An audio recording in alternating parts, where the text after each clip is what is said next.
Everyone, how are you all doing? I hope all of you are doing great. So in this video, we will see a sample paper for half-yearly examination of class 6, new NCERT of science. The name of the textbook is Curiosity. So half-yearly के लिए जो exams आने वाले हैं उसका एक sample paper देख लेते हैं. टाइम यहाँ पर 2.5 आवर्स का दिया हुआ है और यहाँ पर मार्क्स जो है 60 मार्क्स का पेपर मैंने दिया है.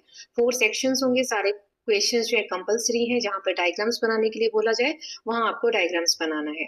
देन जो भी मार्क्स हैं क्वेश्चन के वो वहां पर इंडिकेट किए गए हैं हर क्वेश्चन के आगे. ओके, सो चलिए सैंपल पेपर देख लेते हैं. मैंने प्लेलिस्ट बना दिया, डिस्क्रिप्शन बॉक्स में है, जिसमें और सब्जेक्ट्स के भी सैंपल पेपर्स मैं ऐड कर रही हूँ हाफ ईयरली के लिए. बाकी जो चेंजेस चाहिए या कोई अदर सब्जेक्ट का सैंपल पेपर जल्दी से चाहिए, पहले वो बनाना है तो please let me no in the comment section. Okay, so links playlist में है, आप वहां से सभी चैप्टर्स और जो चीजें दी गई हैं सैंपल पेपर्स के लिए वो आप वहां से देख सकते हैं. Okay, so before moving ahead some tips and tricks जो कि मैं सभी एक बच्चों को बताती हूँ एग्जाम्स या सैंपल पेपर सॉल्व करने से पहले, कि कैसे आपको एग्जामिनेशन हॉल में बिहेव करना है, पेपर आने के बाद कैसे रिएक्ट करना है. First of all go through the entire paper. पूरा पेपर जो है आपका क्वेश्चन पेपर, उसको एक बार अच्छे से देख लीजिए कि कहाँ कैसे क्या चीजें दी गई हैं. जैसे ये जो क्वेश्चन पेपर है इसको अभी हम ओवरव्यू लेंगे, तो वैसे ही आपको एग्जाम में भी करना है. Then second point is don't panic. घबराना नहीं है. जो भी क्वेश्चन आप रीड करते हैं, हो सकता है पहला क्वेश्चन नहीं आता हो, दूसरा नहीं आता हो. बहुत से बच्चे हैं, मतलब लगभग सभी बच्चों के साथ ये प्रॉब्लम होता है. कुछ क्वेश्चन सभी को नहीं आते हैं, कुछ क्वेश्चंस बहुत अच्छे से आते हैं. So you have to start with the best. सबसे अच्छे से जो आता है ना उसके साथ आपको स्टार्ट करना है. ठीक है, स्टार्ट विद द बेस्ट. लेकिन इसके साथ ये नहीं भूलना है टाइम मैनेजमेंट. ऐसा नहीं जो क्वेश्चन बहुत अच्छे से आता है तो उसी में हम लिखने में आधा घंटा वेस्ट कर दिए, पता चला बाकी के क्वेश्चन नहीं कर पाए जो और अच्छे से आते थे हमें, जिसकी वजह से पेपर छूट गया. उसमें तो मार्क्स कितना भी अच्छा आप लिख लेंगे एक आंसर, जितने मार्क्स का होगा उतने ही मैम देंगे, उससे ज्यादा तो देंगे नहीं मैम या सर, है ना. So just focus on time management. Last में रिविजन के लिए आपको 10 मिनट्स बचाने हैं. 10 मिनट्स या 5 मिनट्स आपको बचाने हैं, ताकि आप देख सकें कि कोई पेपर में क्वेश्चन छूट तो नहीं गया है, या फिर कोई क्वेश्चन होता है ना हम लिख के छोड़ देते हैं कि आंसर नंबर 5 ये तो मुझे अच्छे से आता है, ये मैं लास्ट में फटाफट कर लूंगा या कर लूंगी. सो ऐसा कोई क्वेश्चन रह तो नहीं गया है, कहीं पे ओवर राइटिंग है तो रब करके या डायग्राम को देखना है कि अगर उसमें कुछ कमी रह गई है, तो वो चीजों के लिए आपको लास्ट में टाइम बचाना है. Okay, so please follow these things. And one more thing, that hand writing should be neat and clean. So just try to write legible, ताकि जो पेपर चेक कर रहा है उसको प्रॉब्लम ना हो आपका पेपर रीड करने. ठीक है, सो ये बेटा टिप्स एंड ट्रिक्स हैं. I hope these tips and tricks are going to help you in your examination. Let us just see. जैसे पहला पॉइंट मैंने बोला गो थ्रू करना है. कैसे? टाइम 2.5 घंटे का है और 60 मार्क्स का आपका पेपर है. ये चीजें मैं बता चुकी हूँ. जनरल इंस्ट्रक्शंस जो भी है, सेक्शन ए जो है 1 मार्क्स के 10 क्वेश्चन है, तो यहाँ पे ऑब्जेक्टिव्स रहेंगे. So if the time permits, अगर लगता है कि टाइम थोड़ा है आपके पास, तो आप इसको रीड कर सकते हैं कि फाइबर के बारे में है, नेचुरल मैग्नेट के बारे में है, बिल्डिंग मसल्स में कौन से न्यूट्रिएंट्स हेल्प करते हैं उसके बारे में है, ऐसा यूनिट क्या होता है, फिर यूनिसेल्युलर. इस तरीके से फटाफट क्वेश्चन पेपर्स देख लेना है ना पेपर को. देन यहाँ पे 10 क्वेश्चंस इस तरीके के दिए हुए हैं. सेक्शन बी जो है 2-2 मार्क्स के 6 क्वेश्चन दिए हुए हैं. यहाँ पे ओमनिवर्स डिफाइन करना है, मैग्नेट्स के 2 यूजेस बताने हैं. फटाफट ऐसे पेपर को हम देख लेंगे. फिर यहाँ पर सेक्शन सी, देन यहाँ पे आप सेक्शन सी देख सकते हैं. यहाँ पे 6 क्वेश्चंस दिए गए हैं, 1 2 3 4 5 6, और सारे क्वेश्चन 3 मार्क्स के हैं. ठीक है, 3 मार्क्स के क्वेश्चन रहेंगे आपके, यानी कि 18 मार्क्स का ये सेक्शन है आपका. सेक्शन डी जो है यहाँ पे 5 into 4 20 मार्क्स का ये 1 question, then question number 2, then question number 3, question number 4, question number 5. 5 questions है 4 मार्क्स के. ओके, चलिए अब हम स्टार्ट करते हैं. But yes, I would request you all कि जो भी पेपर्स पहले बनाए हैं वो अगर आपने नहीं देखे, so please go through the links given in the description box. चलिए स्टार्ट करते हैं. तो सबसे पहले हम ये ऑब्जेक्टिव क्वेश्चंस देख लेते हैं. Okay, so let us just सी. तो यहाँ पे 6 क्वेश्चंस आ गए हैं इस पेज पे. पहला है which of the following is man made fibre. इनमें से मैन मेड कौन सा है? कॉटन, नायलॉन, वूल या जूट. इंसान ने कौन सा बनाया है? कुछ तो प्राकृतिक होंगे, कुछ ह्यूमन बीइंग ने क्रिएट किया, वो कौन सा इसमें से वो बताना है. Which of these is a natural magnet. इसमें से नेचुरल मैग्नेट कौन सा है? Bar magnet, lodestone, then horseshoe magnet, then electromagnet. Then third is which nutrient help in building muscles in our body. Carbohydrate, protein, vitamins और fats. ऐसा unit length की क्या है? सेंटीमीटर, फुट, मीटर या inch. Which of these is unicellular organism. Mango tree, amoeba, then earthworm या fish. Then heart is protected by school, backbone या rib cage या joints. तो ये हम देख लेते हैं इसके आंसर, फिर आगे के क्वेश्चंस देखेंगे. पहला यहाँ पे नायलॉन जो है ये ह्यूमन मेड या मैन मेड फाइबर है। नेचुरल मैग्नेट इसमें से लोडस्टोन को कहा जाता है। देन प्रोटीन जो होता है वो होता है बिल्डिंग मसल्स, मतलब मसल्स बिल्ड करने के काम में आता है। ऐसा यूनिट जो लेंथ की होती है वो होती है मीटर, सी वाला ऑप्शन है यहाँ दिया हुआ है। फिर यूनिसेलुलर इसमें से एमीबा है। हार्ट जो है हमारा दिल जो है वो किसके बीच में आता है, रिब केज, है ना। रिब केज जो होता है वो हमारे हार्ट को प्रोटेक्शन देता है। बचे हुए क्वेश्चंस देख लेते हैं। तो 7th है north pole of magnet repel south pole of other magnet, then north pole of another magnet, any magnetic material या नन ऑफ दीज। इसमें से किसको रिपल करेगा, रिपल करना मतलब दूर दूर करना, तो किसमें से करेगा वो बताना है। फिर इनमें से कौन सा विटामिन है जिसे हम सनशाइन विटामिन कहते हैं, ए बी सी या डी। देन करेक्ट ऑर्डर बताना है कि सबसे छोटा कौन सा होता है, फिर बड़ा कौन सा होता है, फिर सबसे बड़ा कौन सा होता है। Kilometre, metre, centimetre, millimetre, metre, millimetre, centimetre, kilometre. ये यहाँ पे ऑप्शंस दिए गए हैं, millimetre, centimetre, metre, kilometre, centimetre, metre, kilometre, millimetre, ठीक है। देन क्वेश्चन नंबर 10 है which of the following is not a source of food for herbivores. Herbivores कौन से होते हैं, क्या खाते हैं, तो आप यहाँ से आंसर बताएंगे। Grass, leaves, insects and fruits. कौन से नहीं खाते हैं वो बताना है, ठीक है। चलिए इनके आंसर्स देख लेते हैं। तो सबसे पहले नॉर्थ पोल किसको रिपल करेंगे, north pole of the another magnet, जो सेम पोल होते हैं ना उसको रिपल करते हैं, ठीक है। नेक्स्ट है कि इसमें से सनशाइन विटामिन किसे कहा जाता है, विटामिन डी, क्योंकि ये हमें ना सन से मिलता है, इस वजह से भी इसे कहा जाता है। करेक्ट ऑर्डर कौन सा है, सबसे छोटा कौन सा होगा, मिलीमीटर, ठीक है। फिर होता है सेंटीमीटर, फिर मीटर, फिर किलोमीटर, ओके। देखिए इसमें आपको ना ऐसे भी अंदाजा लगा सकते हैं, अगर एक भी पता है कि सबसे छोटा कौन सा होता है तो भी आप करेक्ट आंसर मार्क कर सकते हैं ना। देन अगर पता है कि सबसे बड़ा इनमें से कौन सा है तो किलोमीटर, तो ये दो ऑप्शन में आप कंफ्यूज होंगे, है ना। फिर इसमें आप देखेंगे कि सेंटीमीटर यहाँ आ रहा है, मतलब कुछ हम एक अगर बेसिक अंडरस्टैंडिंग है तो हम ऑप्शंस को यहाँ पर हम ये देख सकते हैं कि कौन सा ऑप्शन तो बिल्कुल गलत होगा, मतलब ये वाला तो बिल्कुल गलत हो जाएगा क्योंकि किलोमीटर सबसे बड़ा होता है ना। तो इस तरीके से हम अंदाजा लगा सकते हैं। तो इसमें ऑप्शन नंबर सी जो है हमारा वो सही है। देन 10th है हमारा कि इनमें से कौन सा हर्बीवोर्स। हर्बीवोर्स वो एनिमल्स होते हैं जो घास खाते हैं या प्लांट्स बेस्ड चीजें खाते हैं, तो ग्रास, लीव्स, फ्रूट्स, ये तो हर्बीवोर्स के खाना हो जाएगा, इंसेक्ट नहीं होगा, है ना। तो हमें नॉट बताना था, इसीलिए ऑप्शन नंबर सी सही है क्वेश्चन 10 का। ओके, नाउ सेक्शन बी देख लेते हैं स्टूडेंट्स। तो यहाँ पर 2-2 मार्क्स के हमें 6 क्वेश्चंस दिए गए हैं। सबसे पहले ओमनीवर्स क्या होते हैं और 2 एग्जांपल देने हैं। और then second is write 2 uses of magnets in daily life. Magnets जो होते हैं उसके 2 यूजेस हमें डेली लाइफ में बताने हैं। अब यहाँ पर मैं आपको 2-2 क्वेश्चन के आंसर एक साथ दिखाने वाली हूँ, है ना। इस तरीके से आप आंसर लिख सकते हैं। 2-2 मार्क्स का है तो वर्ड लिमिट ध्यान रखना है। क्वेश्चन नंबर 11 था ओमनीवर्स क्या होते हैं और 2 एग्जांपल देने हैं। तो omnivores are animals that eat both plants and animals, जो दोनों चीजें खाते हैं, प्लांट्स भी खाते हैं, एनिमल्स भी खाते हैं। They have sharp teeth for tearing flesh and flat teeth for grinding food. Example humans, bears, ठीक है। तो ये सैंपल हो जाएगा। इस तरीके से दोनों पार्ट हमने कवर कर लिए। देन हमने देखा था मैग्नेट्स के डेली लाइफ में 2 यूजेस बताने हैं। So it's used in refrigerator door, जो रेफ्रिजरेटर का डोर होता है फ्रिज का उसमें लगता है। See used to keep them close tightly, ताकि वो टाइटली क्लोज रह सके, तो ये पहला यूज हो गया। दूसरा है they are also used in compass to show direction for navigation. Compass हमने देखा था जिसमें हमें डायरेक्शन पता चलते तो उसमें भी यूज होता है, ताकि नेविगेट करने में एक जगह से दूसरी जगह जाने में हमें हेल्प हो सके। देन 13th है हमें 2 डिफरेंसेस बताने हैं ट्रांसपेरेंट और ओपेक ऑब्जेक्ट्स में, और नेम बताना है डाइजेस्टिव जूसेस जो प्रेजेंट होते हैं स्टमक में और इनका फंक्शन क्या होता है वो बताना है। देखिए करके देखते हैं। तो पहले 13th वाला देख लेते हैं कि ट्रांसपेरेंट और ओपेक ऑब्जेक्ट में क्या क्या डिफरेंसेस होते हैं, ठीक है। तो इसका आंसर है transparent objects allow light to pass through them clearly. Transparent objects वो होते हैं जैसे लाइट आराम से पास होती है, बिल्कुल साफ दिखता है हमें आर पार, जैसे कि ग्लास हो गया इसका एग्जाम्पल। देन ओपेक कौन से होते हैं, which do not allow light to pass at all, जिसमें से लाइट बिल्कुल पास नहीं होती, जैसे दीवार, ईंट की जो दीवार होती है उसके आर पार हम बिल्कुल नहीं देख सकते, राइट, या फिर वुड, ठीक है। ये भी इसका एग्जाम्पल हो गया। देन डाइजेस्टिव जूस कौन से प्रेजेंट होते हैं हमारे स्टमक में, उसका फंक्शन क्या है, तो stomach produce hydrochloric acid. Stomach में हाइड्रोक्लोरिक एसिड प्रोड्यूस होता है जो कि जर्म्स को मार देता है और डाइजेशन में हेल्प करता है, डाइजेशन यानी खाना को पचाने में।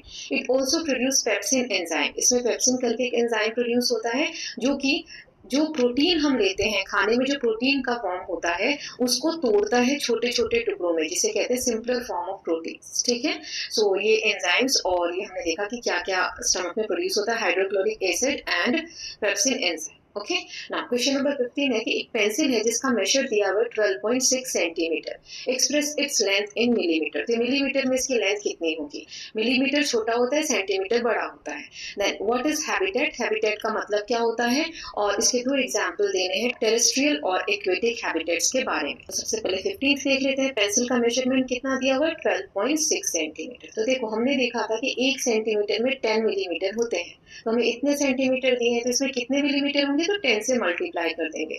अब किसी भी नंबर को देखो, यहाँ एक जीरो से मल्टीप्लाई कर रहे हैं और यहाँ एक के बाद पॉइंट है, तो जैसे 12.6 मैंने आपको बताया था कि पॉइंट हटाते हैं तो पॉइंट के बाद कितने डिजिट है? 1 है, तो यहाँ पर एक जीरो लग जाएगा और मल्टीप्लाई बाय 10 है, तो ये 10 से 10 कैंसिल हो जाएगा, यानी 126 mm बचेगा। So the pencil length is 126 millimetre. Okay now habitat क्या होता है? रहने की जगह को हम बोलते हैं। So habitat is a natural home of an organism where it lives, grows and reproduce. कोई भी एक प्राकृतिक घर जहां पर जो लिविंग बीइंग्स हैं या जो यहाँ पे ऑर्गेनिजम्स दिया हुआ है जो रहते हैं, लिव मतलब रहना, ग्रो मतलब बढ़ते हैं, रिप्रोड्यूस अपने जैसे बेबीज रिप्रोड्यूस करते हैं। ओके सो एग्जांपल्स हमें देने थे, जैसे टेरेस्ट्रियल, टेरेस्ट्रियल यानी जो जमीन से रिलेटेड है, जैसे फॉरेस्ट हो गया, डेजर्ट हो गया। एक्वेटिक यानी पानी से रिलेटेड, जैसे पॉन्ड हो गया, तालाब, या ओशन समुद्र हो गया। ओके तो ये हमने सेक्शन बी के सारे क्वेश्चंस देख लिए, 2-2 मार्क्स के 6 क्वेश्चंस थे, सारे कवर कर लिए।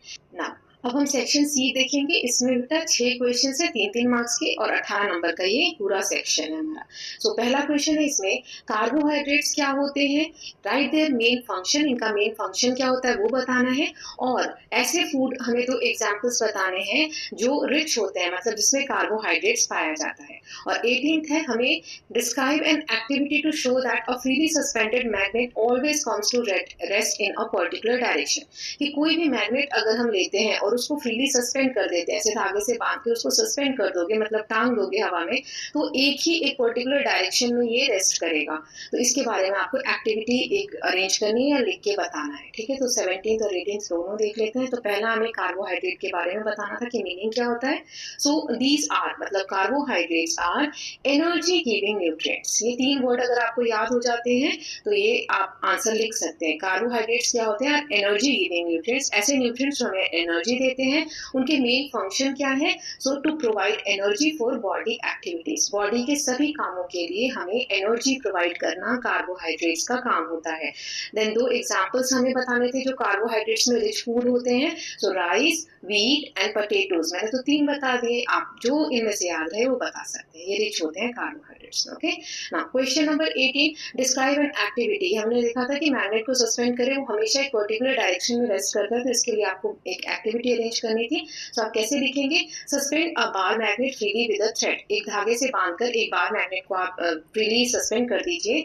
फिर देखेंगे after some movement it always rest pointing north and south. उसका जो रेस्टिंग पोजीशन होगा हमेशा नॉर्थ और साउथ में रेस्ट करेगा। This shows magnet align in a fixed direction useful in navigation. इससे हमें एक फिक्स डायरेक्शन मैग्नेट से हमें मिलती है, जिससे कि नेविगेशन में यानी एक जगह से दूसरी जगह जाने में हेल्प मिलती है। ठीक है, नाउ 19th क्वेश्चन देख लेते हैं। Right 3 difference between plant and animals. Plants और एनिमल्स के बीच में 3 डिफरेंसेस बताने हैं, तो इसका आंसर देख लेते हैं। सो पहला है, plants make food by photosynthesis, animals can not. Plants जो है अपना खाना खुद बनाते हैं, उस खाना बनाने की प्रोसेस को हम क्या बोलते हैं? फोटोसिंथेसिस। लेकिन एनिमल्स अपना खाना खुद नहीं बना सकते। तो ये एक डिफरेंस हो गया ना, हमें डिफरेंसेस बताने थे, यहाँ देख सकते हो डिफरेंसेस बताने थे। दूसरा, plants are fixed, animals can move. हाँ, प्लांट ग्रो करते हैं लेकिन वो अपनी जगह पर ही ग्रो करते हैं, एनिमल्स मूव कर सकते हैं जगह से दूसरी जगह। Then plants have chlorophyll. Plants के पास क्लोरोफिल होता है जिसकी वजह से उनको ग्रीन कलर मिलता है ना, लेकिन एनिमल्स लैक क्लोरोफिल। एनिमल्स में क्लोरोफिल नहीं होता है। ओके देन 20th क्वेश्चन है, explain the process of shadow formation with a label diagram. एक डायग्राम के थ्रू आपको ये बताना है कि शैडो कैसे फॉर्म होते हैं। तो यहाँ पर मैंने डायग्राम दिया है, इस तरीके से कुछ आप बना सकते हैं और इसका आंसर भी मैं बता देती हूँ। सो ऐसा लिखेंगे, a shadow forms when light from a source is blocked by an opaque object। जैसे यहाँ पर ये जो ब्लॉक है ये ओपेक है। ओपेक मतलब जिससे लाइट आर पार नहीं जा सकती।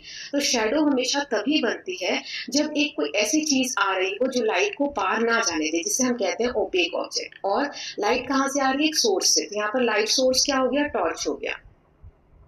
ठीक है।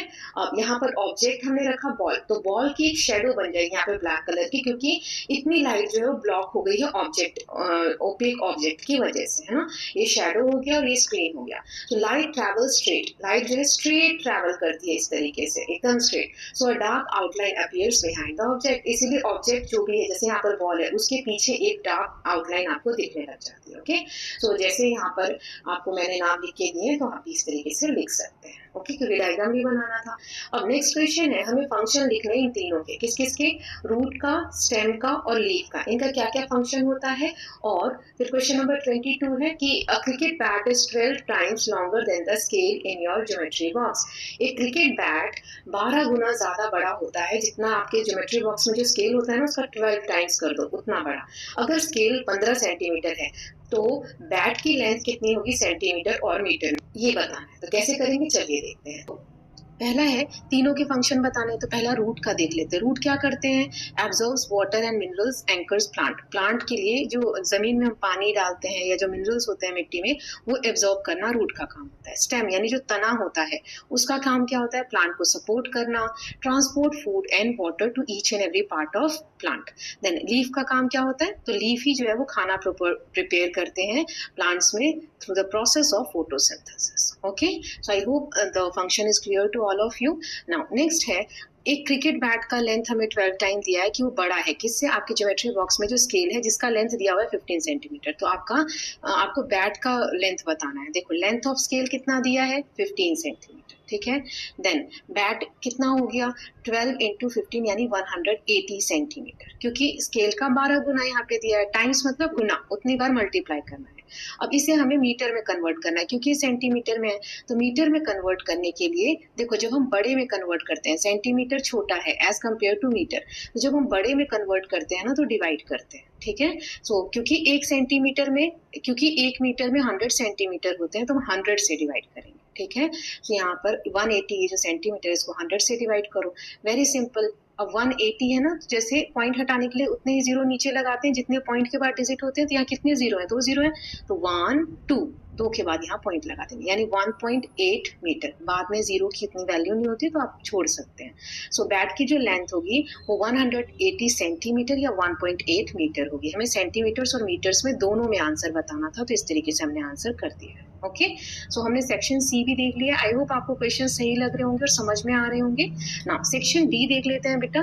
तो यहाँ पर हमें 5 क्वेश्चंस दिए गए हैं, 4-4 मार्क्स के, है ना। 20 मार्क्स का ये हमारा सेक्शन है। तो चलिए देखते हैं। पहला क्वेश्चन है यहाँ पे 23rd, right what are the different types of joints in human body. Human body में कौन कौन से डिफरेंट टाइप के जॉइंट्स होते हैं, सबके हमें एक एक फंक्शन लिख के बताना है और एग्जाम्पल देने हैं। ओके, तो चलिए पहला क्वेश्चन देख लेते हैं। तो यहाँ पे टाइप्स ऑफ जॉइंट, सबसे पहले होते हैं, कितने टाइप्स होते हैं, फिक्स जॉइंट, जो बिल्कुल हिल नहीं सकते, नो मूवमेंट, स्कल बोन, आपके जो सिर में जो बोन है वो मूवमेंट नहीं करती है ना। Then hinge joint, hinge, back and forth movement, elbow, ये एग्जांपल्स भी दिए हुए हैं साथ में, ये एग्जांपल है ना, स्कल बोन, एल्बो, ये एग्जांपल है। एल्बो जो हमारा कोहनी वाला हिस्सा होता है, हाथ सिर्फ हम आगे और पीछे कर सकते हैं, उसे हिंज जॉइंट कहते हैं। देन बॉल एंड सॉकेट, जहां पे हमारी जो बाजुएं हैं वो जुड़ी होती हैं कंधे से, वहां पर उसे हम कहते हैं बॉल एंड सॉकेट वाला joint. Movement in all direction, मतलब हम हर तरफ बाजुओं को, अपने हाथों को हिला सकते हैं। देन पिवोट जॉइंट, रोटेशन, नेक, नेक का जो हमारा जॉइंट होता है वहां पे पिवोट जॉइंट आता है। Then gliding joint, gliding, sliding, wrist, wrist जो हम गोल गोल गोल गोल अपनी कलाइयों को फोल्ड कर सकते हैं, मोड़ सकते हैं राउंड राउंड, उसे कहते हैं ग्लाइडिंग जॉइंट। ठीक है, तो ये डिफरेंट डिफरेंट काइंड के जॉइंट थे और इन सबके मैंने एग्जाम्पल भी दे दिए। ठीक, ये हो गया। Then next question is explain the process of honey making in honey bees, where do they store it, right 2 uses of honey. जो हनी बी होती है, मधुमक्खी होती है, वो शहद कैसे बनाती है ये बताना है, कहाँ स्टोर करती है ये बताना है, और शहद के 2 यूजेस बताने हैं। चलिए देख लेते हैं। So honey bee collect nectar from flowers and store it in their honey sacs. देखो फूलों से एक नेक्टर यानी जो फूलों के बीच में रस जैसा होता है उसको हनी बीज कलेक्ट करते हैं, और जो हनी बी का जमा करने का एक शहद का छत्ता, वो लोग मधुमक्खी का छत्ता हम बोलते हैं, वो क्रिएट करते हैं। उसके अंदर वो लोग उस जूस को स्टोर करते हैं। फिर एंजाइम्स जो होते हैं वो चेंज कर देते हैं नेक्टर को हनी में। ठीक है, जैसे हमने स्टमक के एंजाइम्स का भी एग्जांपल देखा था, वैसे एंजाइम्स होते हैं जो इस नेक्टर को चेंज कर देते हैं हनी में। Honey is stored in wax honeycomb, फिर हनीकॉम्ब में स्टोर हो जाता है। देन यूजेस क्या है इसके, फूड में भी यूज होता है और मेडिसिन में भी यूज होता है। शहद हम खाने में भी यूज करते हैं और मेडिसिन में भी यूज करते हैं। ओके, तो ये तीनों पार्ट का आंसर हमने कर दिया है। नाउ नेक्स्ट क्वेश्चन देख लेते हैं। Explain the difference between contact and magnetic force, give 2 examples of each. Contact और मैग्नेटिक फोर्स का हमें एग्जांपल देना है और बताना है क्या होते हैं। तो चलिए इसका आंसर देख लेते हैं। So contact forces requires touching like muscular push और फ्रिक्शन। कॉन्टैक्ट फोर्स जो होते हैं, जैसे हम किसी चीज को टच कर रहे हैं ना, उसमें टच होता है, मसल से उसमें पुश या फ्रिक्शन जो धक्का देना है, या किसी चीज को टच करके धकेल रहे हैं, तो वहां पे कॉन्टैक्ट फोर्स यूज हो रहा है। मैग्नेटिक फोर्स इसमें मैग्नेट बिना कॉन्टैक्ट किए, बिना किसी चीज को टच किए अट्रैक्शन होता है, जैसे आयन और मैग्नेट का होता है ना, तो उसे मैग्नेटिक फोर्स कहते हैं। इसके एग्जांपल्स दिए। कॉन्टैक्ट फोर्स का हो जाएगा पुशिंग कार्ट, जैसे ठेले को धक्का देना। राइटिंग, जो हम लिख रहे हैं, पेन को पुश कर रहे हैं एक वे में, है ना, उस पर हम जोर लगा रहे हैं, एक तरीके का फोर्स लग रहा है उसमें भी। मैग्नेटिक कौन से हो जाएंगे, जैसे कंपास नीडल और फ्रिज मैग्नेट, जो हमने देखा था कि जो फ्रिज के डोर को अच्छे से बंद करने में हेल्प करते हैं। ठीक है, तो ये एग्जांपल्स हो जाएंगे। Now next question is what are balanced and unbalanced diet. Balanced diet क्या होता है, अनबैलेंस्ड टाइट क्या होता है। Right 4 points of importance of balanced diet in our life. हमें हमारी लाइफ में 4 पॉइंट्स बताने हैं कि बैलेंस्ड डाइट क्यों इंपॉर्टेंट है। तो चलिए इसका आंसर देख लेते हैं। So a balanced diet has all nutrients in proper amount. Balanced diet वो होता है जिसमें सारे न्यूट्रिएंट्स प्रॉपर अमाउंट में होते हैं। And unbalanced diet lacks some nutrients, लेकिन अनबैलेंस्ड डाइट में कुछ न्यूट्रिएंट्स मिस होते हैं। अब इंपॉर्टेंस हमें 4 पॉइंट्स बताने थे, तो आप इसी को बड़ा बड़ा करके भी लिख सकते हो और इस तरीके से भी लिख सकते हो। जैसे पहला लिखा है गिव्स एनर्जी, तो इसको कैसे लिखोगे, फुल लाइन में ऐसे लिख दोगे। First point that balanced diet gives us energy, ठीक है। देन दूसरा पॉइंट क्या लिखोगे, यहाँ लिखा है बिल्ड इम्यूनिटी, तो इसका लिख दोगे कि balance diet helps in building immunity of the body. Immunity मतलब बीमारियों से लड़ने की क्षमता को बढ़ाते हैं। थर्ड पॉइंट इसका क्या लिख दोगे, support growth, so balance diet supports growth of the body और functioning of the body. Then लिखोगे प्रिवेंट्स डेफिशिएंसी डिजीज, मतलब जो किसी चीज की न्यूट्रिएंट्स की कमी के कारण कोई बीमारी होती है उससे हमें बचाते हैं। एंड कीप्स बॉडी हेल्दी, मैंने 5 बता दिए, आप कोई सा भी इसमें से लिख सकते हो। ठीक है, तो आप हम लाइन को स्ट्रेच करके बड़ा बनाकर भी लिख सकते हो, जितने मार्क्स का क्वेश्चन है उस हिसाब से करना है। Then last question is what is pin hole camera. Pin hole camera क्या होता है, हमें उसका नेचर बताना है। Found in it state 3 characteristics of the images. तो चलो देखते हैं कि इसमें पिन होल कैमरा में जो इमेज बनती है उसका नेचर कैसा होता है, पिन होल कैमरा होता क्या है, और जो इमेज बनती है उसका कैरेक्टरिस्टिक क्या होता है। चलिए देखते हैं। So pin hole camera is a simple device with a tiny hole in a box. एक तरीके का बॉक्स होता है जिसमें एक छोटा सा होल किया जाता है, जिसे हम पिन होल कैमरा कहते हैं। ये पहले पार्ट का आंसर हो गया कि पिन होल कैमरा होता क्या है। फिर इसमें जो इमेज बनती है उसका नेचर क्या है। So it forms a real inverted diminished image on the screen. ये दूसरे पार्ट का आंसर हो गया, कैसा इमेज बनता है। So pin hole camera forms a real inverted and diminished image. Then third is 3 characteristics बताने हैं इमेज के। So inverted, real and smaller in size. ठीक है, ये कैरेक्टरिस्टिक्स हो गए। So I hope these questions are going to help you in your examination. कैसा लगा आप लोगों को प्लीज लेट मी नो, ताकि नेक्स्ट पार्ट जब मैं बनाऊं, ये सेट ए है, एक और सेट इसका आ जाएगा, है ना। So with this we are done with this paper, right. हमने सारे क्वेश्चन सॉल्व कर लिए हैं। अब इसमें एक चीज आपको ध्यान रखना है कि पेपर शुरुआत में ही मैंने दे दिया है पूरा, आपको उसमें वहां पर रुक कर पहले पेपर सॉल्व करने की कोशिश करनी है, क्योंकि ऑलरेडी सारी चीजें हम पढ़ चुके हैं। पहले रिवीजन करिए और उसके बाद आपको इन जो टॉपिक्स हैं, जो भी क्वेश्चंस दिए, उनको खुद से सॉल्व करने की कोशिश करनी है, फिर आंसर्स देखने हैं। Okay, in that way you will prepare best for your examination, right. So will meet soon with the next paper. Please let me know कि कैसा लगा आप लोगों को, कोई चेंजेस चाहिए तो वो भी बताइएगा। Okay, so will meet very soon with a new video. Till then please take care of yourself, keep learning, keep revising, and don't forget to subscribe the channel for more such videos. Thank you so much.